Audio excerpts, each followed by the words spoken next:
Okay, so let's talk about it. Because I'm kind of seeing a pattern that's hard to ignore. And it's time we talk about it, honestly. If you do have comments for this video, make sure you keep them respectful, not just to me, but to everybody else too. We can't afford to continue to be divisive. So, why do some Latinos vote for Trump? Why do those people align themselves with whiteness even when it works directly against them? And why, in doing so, do they often turn their backs on Black people? Let's start with this. Not all Latinos are anti-Black. Not all Latinos voted for Trump. That's fact. But when we talk about patterns, we're talking about systems. We're talking about something that didn't start here. It started way back. See, Latin America didn't escape colonization. It was built on it. Spanish and Portuguese colonizers created rigid racial caste systems, where of course whiteness was at the top and Blackness, especially of African descent, was at the bottom. And as sad as it is to say, that mentality largely has never left. In fact, many Latin American countries, anti-Blackness isn't just cultural, it's institutional. In school systems, beauty standards, marriage expectations, even immigration policies. Now, if we fast forward to life in the US, here you have entire generations of Latino families, many of whom were taught that the closer you are to whiteness, the safer that you end up being. Lighter skin, a passport. European ancestry, a flex. And Blackness, still associated with poverty, danger, and rebellion, which is everything that white supremacy tells you to fear. So when someone like Trump comes along, and he's loud, nationalistic, racist, anti-immigrant, you think the Latinos would run the other way, right? But here's what we saw. For those who've internalized anti-Blackness, Trump represents order, power, a place to hide. And if your survival has always been tied to not being Black, you'll throw us under the bus just to get a seat on it.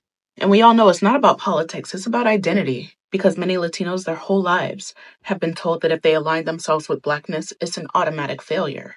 That it means going backwards, that it means becoming the problem. When they see Black people taking up space, demanding justice, organizing, protesting, taking pride in being unapologetically Black, they reject it. Because they, like most of us, have been taught to fear what you don't know. And if you've never been allowed to know your own history, to embrace your Afro roots, to unlearn that colonial shame, then yeah, of course you'll see Blackness as a threat instead of freedom. So no, we're not going to group all Latinos together. We can't. But we are going to talk about the history, the erasure, the fear. Because some of y'all aren't choosing Trump, you're choosing distance. Distance from Blackness, distance from yourselves. But what you're running from might just be your key to liberation. And if we don't talk about that, we're not building bridges, we're building silence. And I refuse to be quiet about it. Hello guys, welcome back to the channel. This is the Diaspora View and I'm your host, Presenter Sound. So today we're going to dive into something raw, real and uncomfortable, of course, because that's absolutely necessary. It's a conversation that's long overdue, especially within our own communities, by the way. And let us talk about internalized racism, right? Anti-Blackness and the long history of colonial trauma continue to shape Latino identity and even influence how some of you people vote, how they support and how they see themselves in America. So I know this might make some people upset, by the way. I know it may make some people upset, but it's not about blame. It's about the truth. We are going to talk about the truth plainly. It doesn't need to be loud, but it needs to be heard. So, because the truth is, many of Latinos have grown up with this unspoken belief that the closer they are to whiteness, the safer, more successful, and more accepted they will be. But where does this all come from? Let me take you back a little bit. Latin America didn't escape colonization, it was built on it. Spanish and Portuguese colonizers created a rigid racial caste system. Whiteness was at the top. Blackness, especially African descent, was shoved to the bottom. The hierarchy never really left. It just evolved, shaping how Latinos saw beauty, marriage, education, and yes, even politics. So, in many Latino families, by the way, even your family, there's been something that is quiet but not so quiet. A message that is being said, and let me just mention it out. Don't get too dark. Marry lighter. Act like them, the white people, of course. Be like the Americano. Be like the Americano. Yeah, be like the Americans, right? So I'm going to break all this down because today's conversation is about how running from blackness is actually running from yourselves, and how that affects some Latinos aligned with Trump, those who rejected black and Asian leadership, or even look down on immigrants, and despite being descendants of immigrants themselves. So if you're ready for these uncomfortable truths, kindly sit back and enjoy this video. I'll be back with my further commentary. Do you want to talk about upholding white supremacy and how Latinos play a role into it? Because if you do, you've come to the right place. Because one of the biggest disappointments that came out from the election and Kamala Harris losing the election is me discovering how many Latinos not only voted for that man, but actively voted against our community and actively spoke ill will of immigrants when so many of them are descendants of immigrants themselves. Let's talk about that. And how so much of this is tied to the need to feel close to whiteness, the proximity to whiteness. Think about that, okay? And I want to play this video so that you can put things into context, because this video of a dad talking to his son in Spanish about his immigration story. It's in Spanish, I'll translate it afterwards, at least the main points, and then we'll do a little analysis, because we need to talk about this, because this did play a role. This did contribute to a black and Asian woman not being elected to the highest office in the land, okay? It did, it's connected. So let me play the video. Esa gente, también así me vine. Y porque así me vine, naciste tú aquí, por eso no tienes el mismo pensamiento que nosotros. Esas personas no tienen ninguna oportunidad en nuestras tierras, por eso que migran. And the clip is longer, but I'll summarize what the dad said. The dad is telling the son that people will immigrate to this country because of lack of opportunity or issues that they're encountering in their own country. And I know a lot of people out there are like, oh, well, that's their problem. But can you imagine, and this is where the lack of empathy plays a role, can you imagine if you had no opportunities in your country, or if you were in a war-torn country, or if you fell into a dictatorship? Can you imagine feeling like the only option you have is to immigrate to another country, and for that country to be like, nah, or for the people of that country to be like, don't care about you, no. And to do that to your own people, to your own people.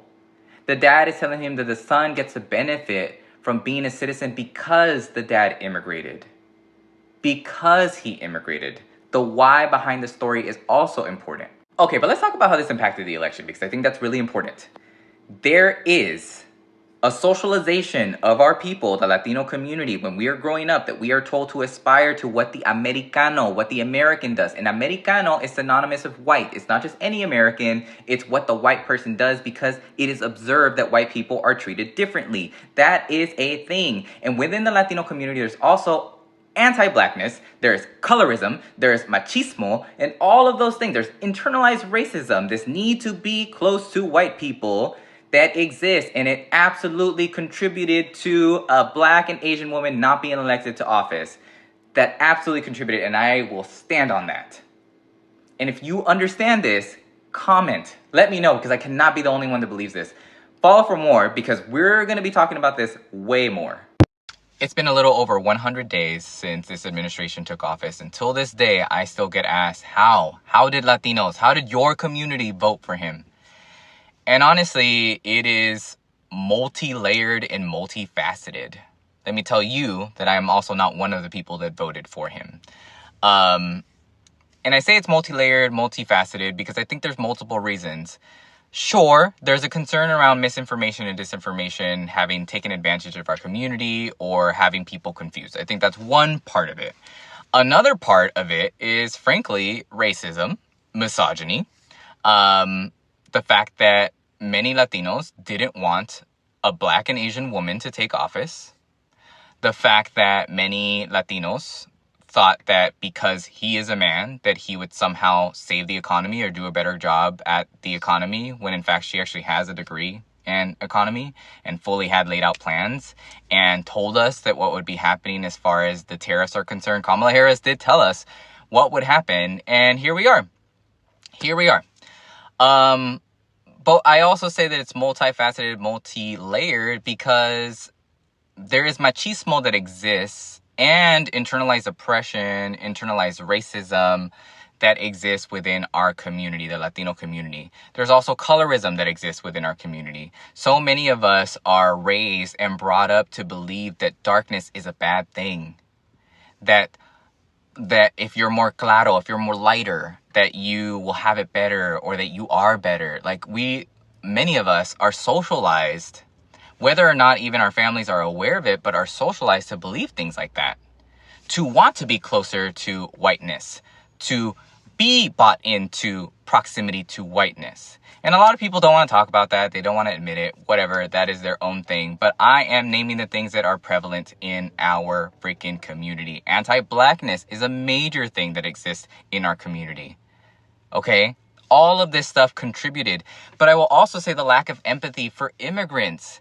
The fact that people feel like because they're second generation or third generation that they are better because they didn't have to immigrate here.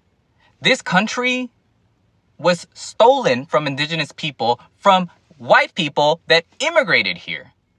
Again, something that people don't seem to want to talk about or acknowledge, but it is the reality. So for people to feel like, oh, well, you know, they're only going to take the criminal. No, you see what's happening right now. You see what's happening right now. And Latinos, so many Latinos that are now being like, oh my gosh, I didn't know it was going to happen. Oh, I regret my decision. Oh. Well, look at you now. Look at us now. Look at what's happening. Look at what's happening. So let us be real here, guys. Yeah? You know what? Colorism and anti-blackness aren't just white people's problems. They are Latino families' problems. And how they joke, how they choose partners, and even how they vote. Some Latinos voted for Trump not because of policy, but because he represented power and whiteness. It's very crazy and diabolical, by the way. That tough guy image, for some it felt like a safer bet than aligning with a black and Asian woman who symbolized change and who was ready to challenge the status quo. But here's the irony. Many of Latinos are black or have Afro-Latino roots. That's the truth. So when Latinos run away from blackness, they're not just throwing others under the bus. They're just erasing themselves. So you hear people say, well, I'm not like those people. But what does that mean? Who are those people? What fear are Latinos trying by distancing themselves from their own history? What are you standing to gain? So this isn't just about politics. It's about identity, right? It's about survival. And generations have been taught that survival means aligning with whiteness, especially the Latinos, even when it goes against them, even when it supports systems that hurt black and brown people, even when it means standing against immigrants. Like, despite the fact that most of Latinos are just one generation removed from the struggle, man.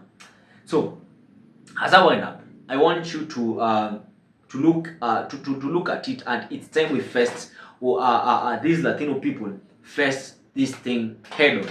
And what am I trying to say here? If you're a Latino and you ever had stay out of the sun or don't marry too dark, then you felt the pressure of colonial shame. You guys are ashamed of yourselves, are ashamed of your identity. But here is the truth that is going to hurt most of you. Your roots are nothing to run from. Embrace your roots, embrace yourselves, embrace your identity. Latino people, am I communicating here? Embrace blackness is embracing freedom. It's reconnecting the parts of your colonization they try to erase. Like, let's start unlearning the lies, man. Like, let us all start to unlearn these lies, you know? Let us have these tough conversations with our families. Sit them down, tell them the truth. Like, this is what happened. We have Afrocentric ancestries as Latinos. And most importantly, stop choosing whiteness over justice. You're just being unfair to yourselves. I hope I've communicated something to the Latino community. So I don't know what you think. Drop your thoughts in the comments, and of course, if you like this video, I'll ask you to subscribe. We're here to spread the truth, spread the gospel of love, and most definitely turn on post notifications that every time I post a new video, you'll be the first person to get notified about it. But right about now, I hope to see you in my next video. This is the Diaspora View. I've been your host for today, Presenter Sam. Peace out.